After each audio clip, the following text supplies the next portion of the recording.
Hi, everybody.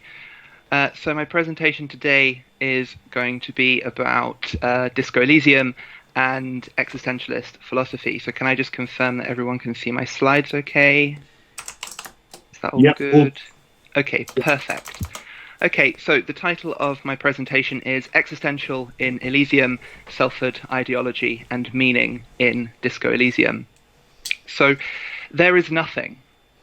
These three words are the first to greet us within the game world of Disco Elysium. More properly, I suppose, they greet us before the world, before we arrive in the world.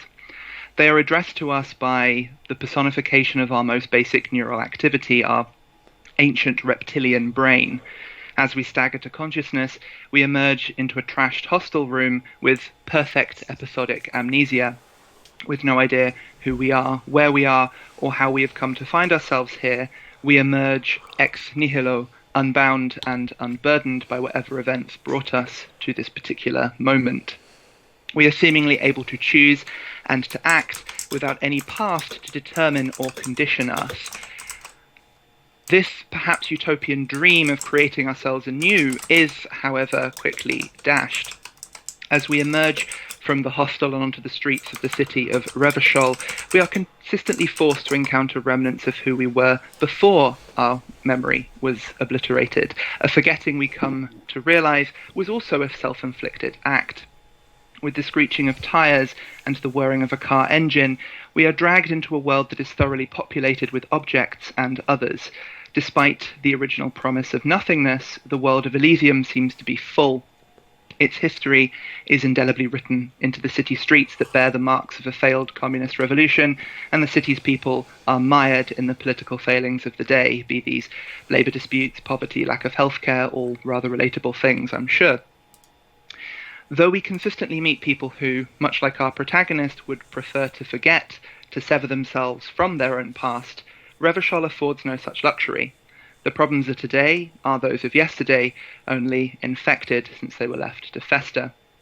Revachol, therefore, is a city that seems to laugh at the idea that anyone within it could be said to have autonomy, that any act of self-creation could be taken seriously. It is a city so burdened by the past, too full of history, to comprehend a future. Despite the sense of fullness, Elysium is a world continually punctuated by emptiness, from the shattered promises of a failed revolution, the clearly unmet needs of nearly every person you meet throughout the game, to the cosmological phenomenon of the pale, a growing pool of non-existence devouring matter and thought at an increasing rate. Elysium is cut through with lack, emptiness, and nothingness. The atmosphere of Revachol is one of Weltschmerz, a kind of wariness at the fact of existence within the world, that the world has somehow failed or that it is not enough. This sense that something is missing is a profound feeling that a lack or an absence is continually present with us within Elysium, that the world is haunted and threatened by something that is perpetually missing. It is a world built atop a void. So this paper explores the thematics of Disco Elysium through the lens of existentialist philosophy, focusing particularly on the work of Jean-Paul Sartre. Though I am not sure we could quite refer to Elysium as an existentialist parable, the game is a provocative interlocutor that both illustrates and productively challenges Sartrean existentialism, engaging in philosophical dialogue in its own right through both its narrative and gameplay elements. I shall provide a brief outline of several core ideas of Sartre's existentialism, quickly passing over topics such as nothingness, freedom, bad faith, and the situation, before examining two central aspects of Disco Elysium's gameplay: its character progression system, and the game's use of political ideology as a kind of morality system. In both instances, I argue that these mechanics, whilst they are superficially in keeping with the gameplay conventions of other RPGs, experiment with and challenge these very conventions through the game's adoption of a quasi-existential sense of the self. So while I don't think this game is unfailingly Sartrean, I contend that Disco Elysium presents its own modification of existentialism, that the game is to some degree doing philosophical work. So I want to begin with being the void, nothingness within existentialism. So nothingness is a foundational concept to the existentialism of Jean-Paul Sartre, whose existentialist Bible is titled Being and Nothingness.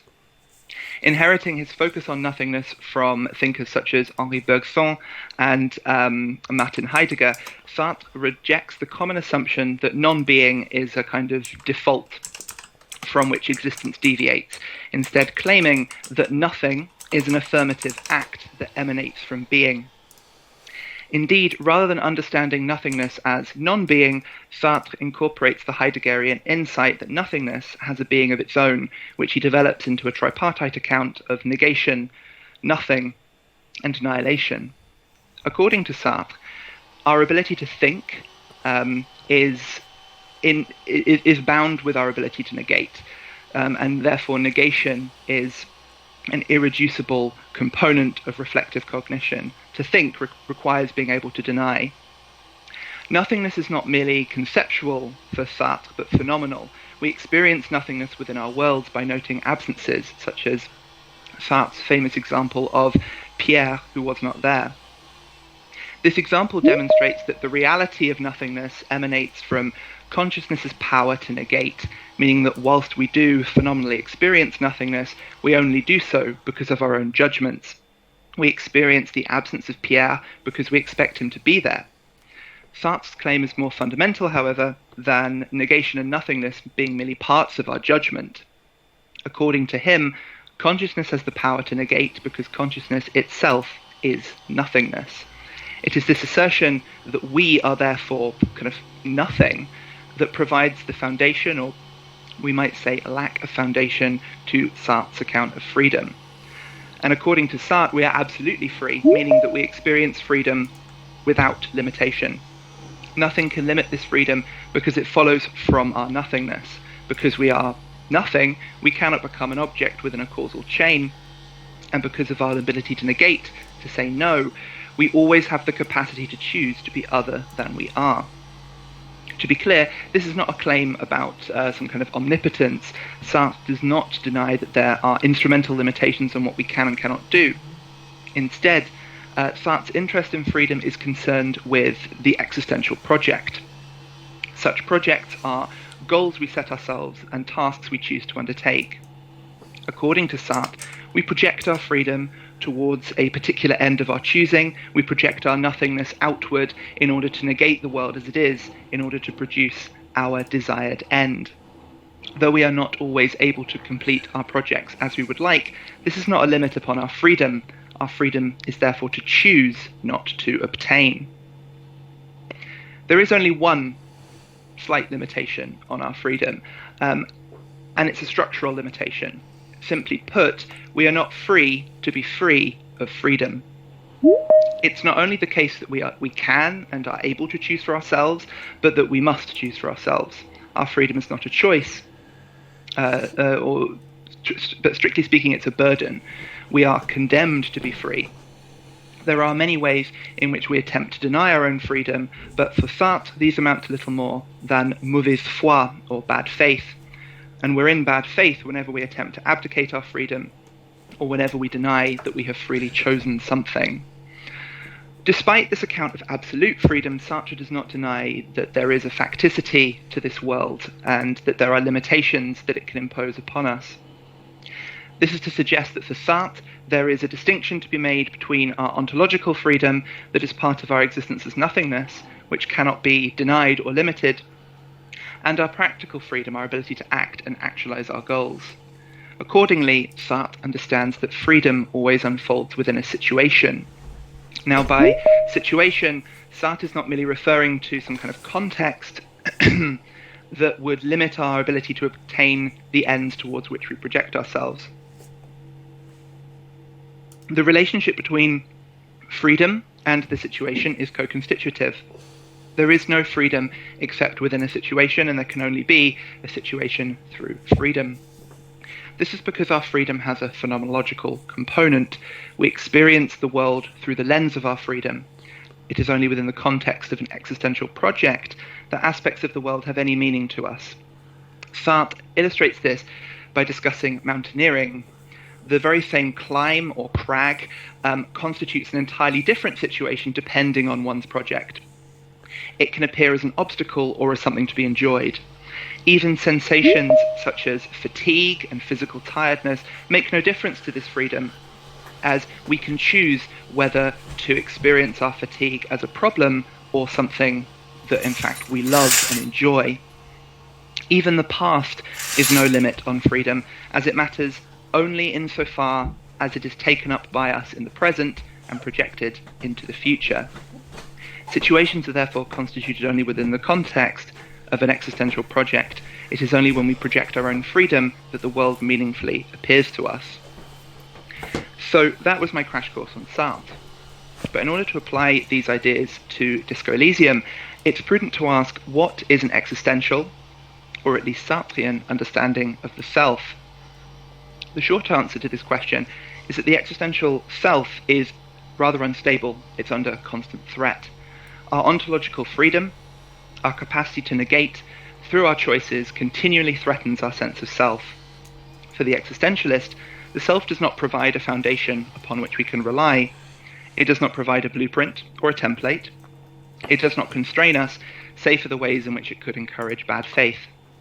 Whatever sense of self we have built for ourselves, whatever person we have previously chosen to be, we are free at any moment to choose to annihilate that selfhood, to become other than we are.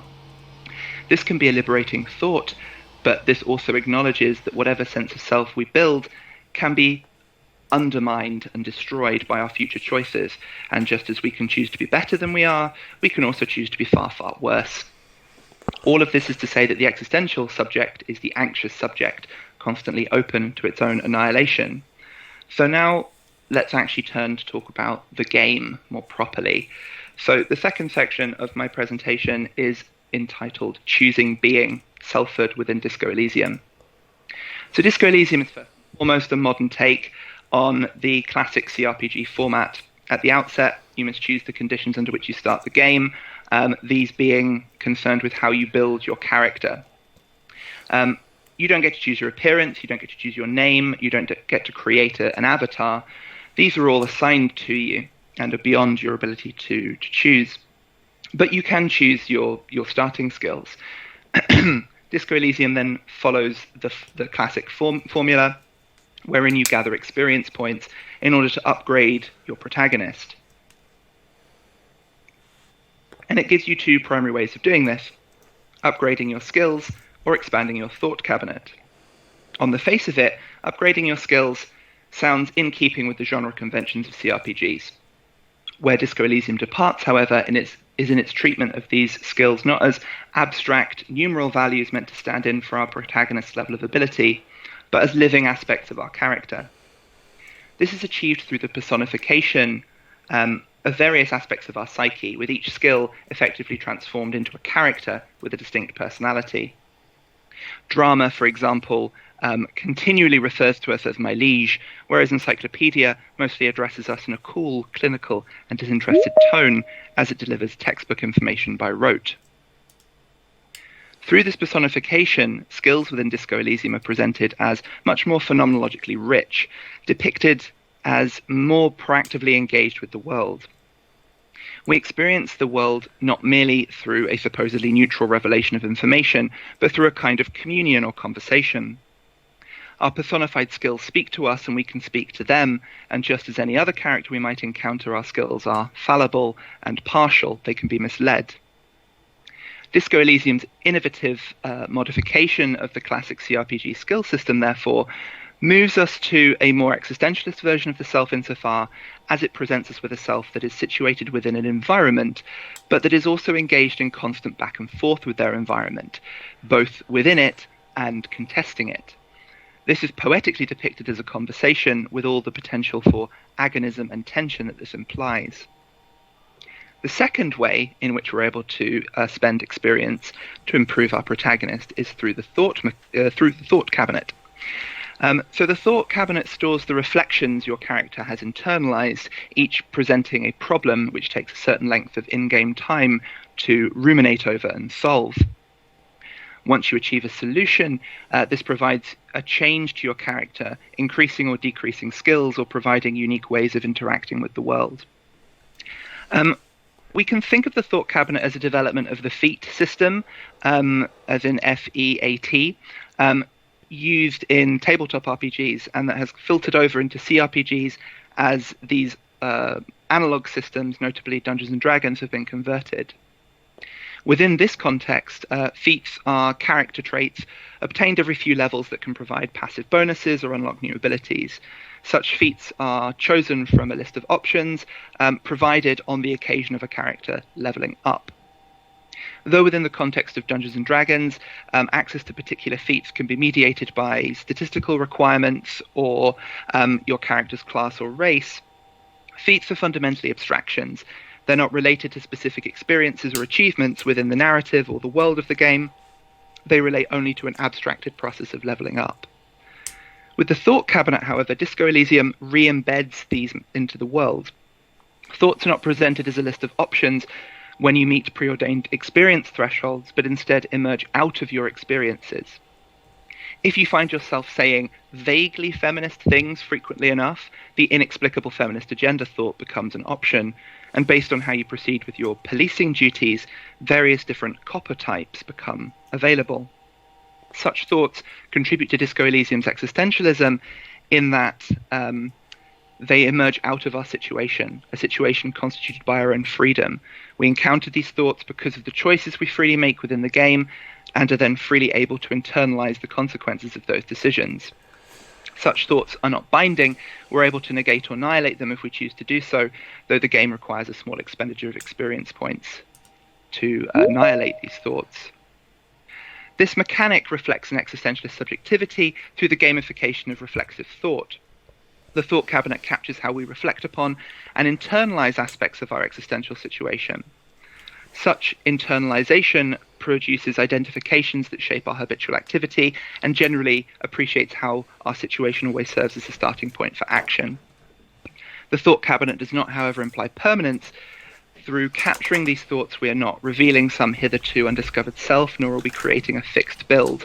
We're always able to break free, and therefore our subject is always threatened by our capacity to choose to be other than we are. So I'm going to quickly run through some thoughts from my third and final section, from self to all. So the second quasi-existentialist dimension of Disco Elysium is found in its equivalent of a morality system, political alignment. Most contemporary morality systems within video games are at least superficially existentialist, insofar as these understand morality as based within a field of action. We rarely pick whether or not we are good or evil when creating a character, but goodness and evil are instead products of our choices. There are many examples of these that I'm sure we're all familiar with, such as the alignment systems from Fable, from various Star Wars games, or, for instance, the Paragon Renegade system in Mass Effect. All of these systems basically quantify or scale your choices, whether it's a kind of sliding scale or a simple running points total. Disco Elysium doesn't overtly moralize. Instead, it tracks something slightly more difficult to judge, our politics. And it tracks us according to one of four ideologies, these being ultraliberalism for those devoted to capital and nothing else, fascism for those who are just asking questions or who have nothing better to do than stand around all day debating phrenology, communism for those who wish the revolution had succeeded, and moralism for those who try to do the impossible and make no decision at all. Unlike more classic morality systems, these scores do not define the overall ending of the game. Instead, they provide access to a single questline exclusive to that ideology, a political vision quest. There is a certain degree of ambiguity to the way ideology judges the player within Disco Elysium. Though the game dispenses with a binary good-evil morality, its writing does not remain neutral. Choosing to be a fascist is to play someone who is clearly the butt of the joke, and truly committing to that path is to find your morale damaged each time you ask a totally reasonable question about race or national sovereignty. And if your morale falls too low, that's game over, unless you're carrying around enough hard drugs to get you through. And though the writing is clearly far fonder of communism, it is far from the unambiguously good path. Playing as a communist is to find yourself constantly encountering ideological failures to proceed with a hope that is constantly thwarted and that seems like it just doesn't belong in this world. But it's not just that the morality system is ambiguous. Despite a kind of a requisite gamification of ideology into discrete narrative pathways, these pathways provide you with no kind of resolution. The problems these ideologies are attending to or ignoring remain, and a pervasive theme of these political vision quests is that something is just unsolved. There's an inadequacy to any proposed solution. Seeking meaning in the grander political movements of the world then returns us to our original problem. There is nothing. We cannot escape the problem of our own freedom by attempting to absorb ourselves into greater political struggles. Disco Elysium's political alignment, then, is deliberately situated within a contradiction between the personal and the political, two dimensions that must not become conflated and which can never truly be separated. We are forced to experience and engage with the political, but we must do so as individuals. Disco Elysium thereby presents an existential take on morality systems by understanding these not so much as a means to an end, nor as predefined pathways that can comfortably turn you into a particular kind of person, but as an active way of being in the world, a way of being rife with contradiction. So to speedily conclude, while it may not be quite accurate to describe Disco Elysium as expressive of Sartre's existentialism, the narrative themes and gameplay mechanics of the game engage in an active conversation with the core elements of existentialist philosophy. I propose several broad ways in which we can read Disco Elysium as professing its own kind of existentialism, an existentialism that is at times at odds with itself, specifically through appropriating the core elements of the RPG genre, such as skill checks, character building, and a morality system, and yet modifying or transforming these to play against some of the implicit assumptions that often underpin this genre more widely. Disco Elysium presents us with an experience that is quintessentially a classic CRPG, and yet simultaneously subverts its core foundations in order to return us to the existential horror that is our own most inescapable ontological freedom. And I'd like to thank you all for listening.